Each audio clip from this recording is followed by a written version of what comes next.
Think about this.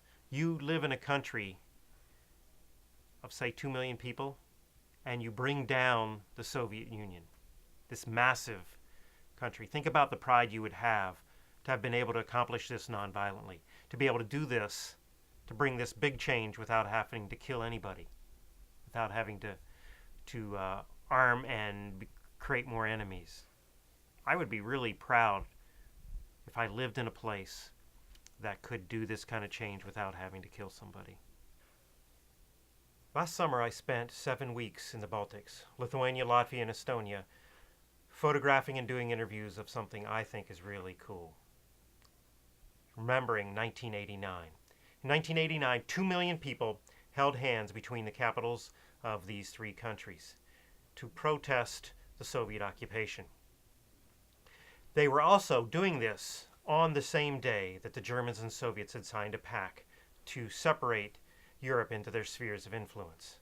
So what did I do? Then I drove the 630 kilometers of this path, and I photographed along the way, trying to find things that showed change, that showed the change of what happened since the Soviet occupation has fallen, since they have regained their liberty.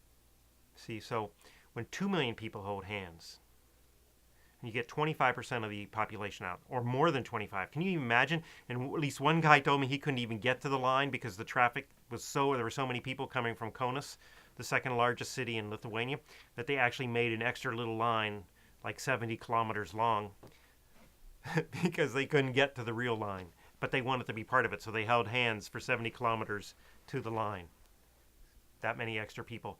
And it was packed. Sometimes, if you look at the photographs, it's like isn't really even a line. It's more like a big herd of people all together, row upon row. One woman talked about, I went out with my 2 little children. I was 22 years old. My husband had let me, I didn't have any hope. In fact, to even have hope of hope at that time was impossible.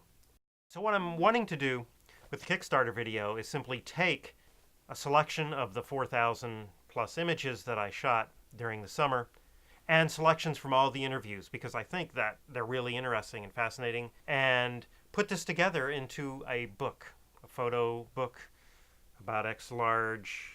What I'm thinking is a book sort of like this, more photographic, probably less small photographs, but with text, portraits, and the landscapes and cityscapes of this place. If you want to, this is sort of like my favorite. This is the bridge where it went through Riga. And gorgeous shot from a tower. Here's a nice little photograph. This is where it started in Estonia. And check this out. Everybody see the Russian car? All painted up. Russian car. With people now taking photographs in front of it. It was really sweet. I had to wait, about 30 minutes to get the right grouping of people in front of this car because I thought it was so cool. And then there's, the portraits, which I'm doing as frescoes. This is Eric's, who brought me a bag of sausages at the end of the interview from his hunting. I think they included moose and deer and maybe some wild boar, and they were really good eating.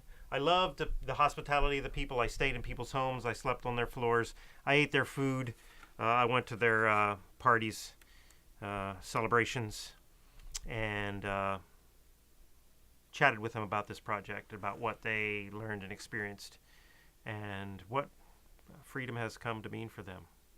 So that's the project, to raise money to be able to fund the book.